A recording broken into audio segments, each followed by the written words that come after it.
Magandang umaga po sa ating lahat at muli, salamat po. Ayun muna po. Salamat po. Lahat nandang tayo uli ng isang pagkakataon. Bagamat ang schedule ko daw ay 3rd week and 4th week na.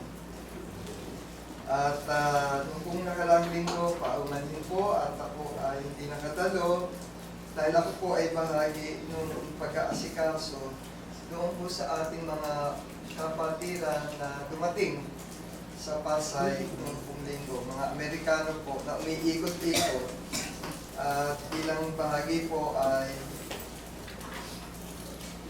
siyempre kailangan natin po silang asikasuhin at sa gayon ay mabisita yung ilan. Kulang lang po yung panahon kung kaya hindi po sila nakarating sa bahagi ng Imus Congregation. Iniimbita ko po sila sana dito para sa gayon po makilala nyo. Pero pinabukasan din kasi ay aalis sila kaya yun nga lang, sabi ko sa susunod na pagkakataon. Marami pa rin pagkakataon. Kaya lang po sa edad nila ay mahirapan na sila magbiyahe-biyahe. Nung Brother Nahong pa rin, nakakalungkot din po pala na si Brother Nahong ay mabibihira daw ating dito. Tayo po ay kinukulang ng mga pagturo at sana ay magbaba ang ating Panginoon ng mga kalalakihan na willing magturo. Ititrain po natin at sa atin po silang bibigyan ng pagkakataon. Suportahan natin po dahil yun ay isang misyon na napaka-malaking responsibilidad. Hanggang kaya po, kahit buhay pa, sabi ko. Sabi ni Sister, anong babayaan nag-iinos. Tama naman po. Hanggang kaya ay tuloy natin po. Yung mga nakalaang linggo po, at bago ko i-prepare yung aking topic na ito, marami po akong mga nais na ibahaging topic. At marami po na kung mga nasa isip na nais kong maging mensahe at bahagi ng ating Bible study. Kaya lang po, ang nakakalungkot kasi ay kung minsan may mga subject o may mga topic kami na hindi napapanahon sa tamang linggo. Kung kaya minsan kailangan ay isipin namin kung ano bang mga topic ang maganda para sa araw ng linggong ito. Tutusin, napakarami po natin mga dapat pag-aralan, no? Kung saan ay kailangan ng bawat isa sa atin yung pagpapalago ng ating pananampalataya. Kaya lang po minsan po, nagbabago yung aming mga, ako po, pang-apat na topic ko po ito bago po ulit na-finalize kahapon. Kasi marami akong obserbasyon na nakikita po sa kasalukuyang panahon, lalo-lalo na sa mga kabataan. Yung mga kabataan, hindi yung edad na mga maliliit, no? Pero kasama rin po dito yung mga edad na kung saan ay, sabihin natin, the moment na ang bata ay namula ng isipan, ay dapat na natin silang ginagabayan. At hindi natatapos po yung edad na kung saan ay pag malaki na sila. Hanggang ang kabataan po ay dumating dun sa edad na kung saan ay malaya silang makakapag-desisyon ng maayos at tama. Kaya sa umagang ito ay binigyan ko na isang pamagat, godly character in our children, na kung saan ay kung paano natin lilinangin ang maka-Diyos na pag-uugali ng ating mga anak bilang isang mga Kristiyano ay isang makabuluhan at maka-Bibliang pananaw. Ito po ay responsibilidad natin, hindi lamang nating mga magulang.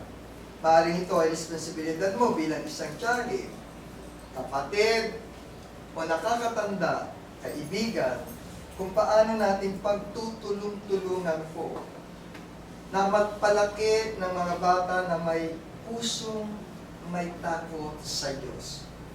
May mabuting asal at mga batang namumuhay ayon sa salita ng ating Panginoon. Ito po yung kahalagahan ng ating mensahe o topic para po sa araw ito. Ano-ano ba yung mga batayan natin sa pagpapalaki ng ating mga anak? Ito ay hindi dapat masunod ang opinyong sa mundo o tungkol sa tradisyon. Karamihan kadalasan tayong mga Pilipino ay bumabase sa pagpapalaki ng ating anak na kung saan ay sinusunod pa natin mga old tradition. Wali ka na, kailangan alas 6 magsisimba tayo, ay magdadasal tayo. Yun po yung mga old traditions natin. Every Sunday, we normally have our family to go to the church all together. But normally, ngayon po ay hindi na yun. Ang paglinang sa makadiyos na karakteristik ng ating mga anak ay ang kung paano natin maigagay yung ating mga anak, yung ating mga maliliit na kasama, mga mahal sa buhay, na magpalaki sa kanila na may tunay na relasyon sa ating Panginoon. Yung tunay na sinasabi po natin.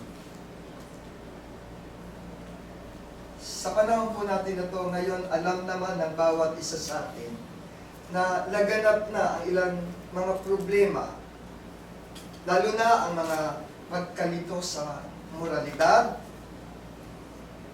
na kung saan ay pinaka-issue sa ating mga kabataan.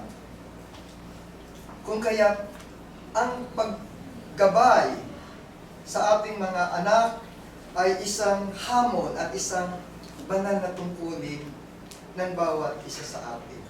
Kaya kung mapapansin niyo po, at kung inyong dapat malaman, ang pagiging isang magulang ay hindi lamang po yan din sa pagbibigay o pagpapakain sa ating mga anak. At hindi rin po yan na pagbibigay sa kanila ng edukasyon o iba't ibang mga kaginhawahan sa buhay. Lagi po natin isa sa isip yan bilang isang magulang. At bilang isang magulang, ang tunay na layunin po ay kung paano ang pagbubugbog ng natin sa mga puso ng ating mga anak, kung paano natin pagpaparangalan ang ating Panginoon. Kaya po ito ay ibinibilin sa atin sa banal na kasulatan kung paano ang tama paraan, kung paano natin masusubaybayan, magagay, imomold ang karakteristik ng mga kabataan sa ngayon. Napakalinaw po na kung saan ay sinasaad. Proverbs 22:6, turuan mo ang bata sa daan na dapat niyang lakaran at pagka tumanda man siya ay hindi niya iiwanan. Mula po dito sa ating Proverbs 22:6 ay malinaw na itinapaliwanag kung ano ang tamang gabay, paggabay sa mga bata na kung saan ay may pangmatagalang epekto sa kanilang mga isipan, sa kanilang mga buhay. Hindi po ito yung tipo na kung saan hihilahin mo lang sila, ayan na, iuupo mo lang sila. Okay. Opo, mayroon po yung epekto sa bawat isa sa atin.